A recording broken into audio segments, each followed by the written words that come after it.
Kannada matrimony ಆಷಾಢ offer. ಈಗ membership ತಗೊಳ್ಳಿ, ಆಷಾಢದಲ್ಲಿ free ಆಗಿ ಯೂಸ್ ಮಾಡಿ. ಇವತ್ತು CWRC ಪ್ರತಿನಿತ್ಯ 3,500 ಕ್ಯೂಸೆಕ್ಸ್ ನೀರನ್ನ 15 ದಿನಗಳ ಕಾಲ ತಮಿಳುನಾಡು ಗಳಿಸಬೇಕು ಅನ್ನುವಂಥ ಆದೇಶ ಮಾಡಿದೆ.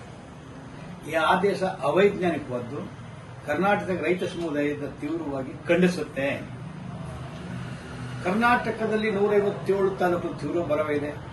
ಕಾವೇರಿ ಜಲಾನಯ ಪ್ರದೇಶದಲ್ಲೂ ಕೂಡ ಮಳೆ ಇಲ್ಲದೆ ಬರ ಇದೆ. ಆರಂಗಿ ಡ್ಯಾಂ ಹೊರತುಪಡಿಸಿ ಮೆಕ್ಕೆಲ್ಲ ಡ್ಯಾಂಗಳು ಕೂಡ ನೀರಿನ ಕೊರತೆ ಇದೆ. ಕುಡಿಯೋ ನೀರಿಗೆ ಸಮಸ್ಯೆ ಇದೆ. ಮುಂದೆ ಜಲಚರಗಳಿಗೆ, ವನ್ಯಜೀವಿಗಳಿಗೆ ನೀರಿಲ್ಲದ ಪರಿಸ್ಥಿತಿ ತಂದೋರುತ್ತೆ.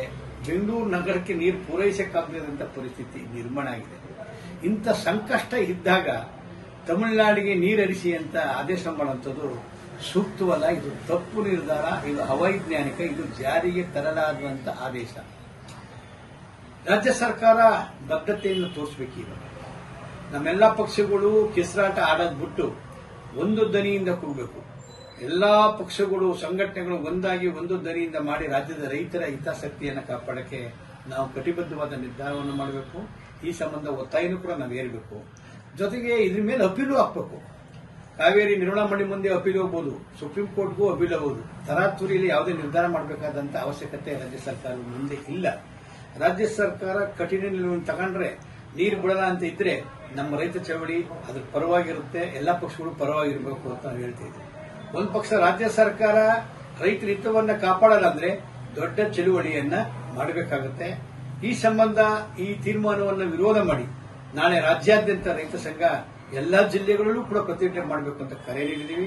ನಾಳೆ ಮೈಸೂರಲ್ಲಿ ಕೋರ್ಟ್ ಮುಂಭಾಗ 11:00ವರೆಗೆ ಗಾಂಧಿ ಪ್ರತಿಮೆ ಮುಂದೆ ಒಂದು ಚಳವಳಿ ನಡೀತಿದೆ. ಮೈಸೂರು ಜಿಲ್ಲಾ ರೈತ ಸಂಘ ಕರೆ ನೀಡಿದೆ. ಒಟ್ಟಾರೆ ಸಂಕಷ್ಟ ಸೂತ್ರ ಇಲ್ಲದಂತ ಪರಿಸ್ಥಿತಿಯಲ್ಲಿ ಮಾತುಕತೆ ಮುಖಾಂತರ ಬಗೆಹರಿಸಕ್ಕೆ ಪ್ರಯತ್ನ ಮಾಡಬೇಕು. ನಾಳೆ ಆಗಸ್ಟ್ 3 ಮಾತುಕತೆ ಇದೆ. ಒಳ್ಳೆ ಬೆಳವಣಿಗೆ ಆಗಲಿ ಅಂತ ಆಶಯ ಮಾಡ್ತಿದ್ದೀವಿ. ನಾವು ಪುಟ್ಟಣ್ಣಯವರಿದ್ದಾಗ ಕಾವೇರಿ ಕುಟುಂಬ ಅಂತ ರಚನೆ ಮಾಡ್ಕೊಂಡಿದ್ದೆ. ನಾವು ರೈತರು ಕೂಡ ಪರಸ್ಪರ, ತಮಿಳುನಾಡು ರೈತರು ನಾವು ಮಾತಾಡಿ ಬಗೆಹರಿಸಕ್ಕೆ ಬಹಳ ಪ್ರಯತ್ನ ಮಾಡ್ತಿದ್ದೀವಿ. ಮುಖ್ಯಮಂತ್ರಿಗಳು ದಿಟ್ಟ ನಿಲುವನ್ನು ತಗೋಬೇಕು, ಕ್ಯಾಬಿನೆಟ್ ದಿಟ್ಟ ನಿಲುವನ್ನು ತಗೋಬೇಕು. ಎಲ್ಲಾ ಪಕ್ಷಗಳು ಕೂಡ ಒಂದೇ ದನಿಯಿಂದ ಇರಬೇಕು. ಈ ನಿಟ್ಟಿನಲ್ಲಿ ಕರ್ನಾಟಕದ ರೈತರನ್ನ ಉಳಿಸಬೇಕು ಅಂತ ವಿನಂತಿ ಮಾಡ್ತಾ ಇದ್ದೀನಿ. ಬೆಳಗಲಕುರ ನಾಗೇಂದ್ರ, ಕರ್ನಾಟಕ ರಾಜ್ಯ ರೈತ ಸಂಘದ ಅಧ್ಯಕ್ಷ. ಇವತ್ತು CWRC ಪ್ರತಿನಿತ್ಯ 3,500 ಕ್ಯೂಸೆಕ್ಸ್ ನೀರನ್ನ 15 ದಿನಗಳ ಕಾಲ ತಮಿಳುನಾಡು ಗಳಿಸಬೇಕು ಅನ್ನುವಂಥ ಆದೇಶ ಮಾಡಿದೆ.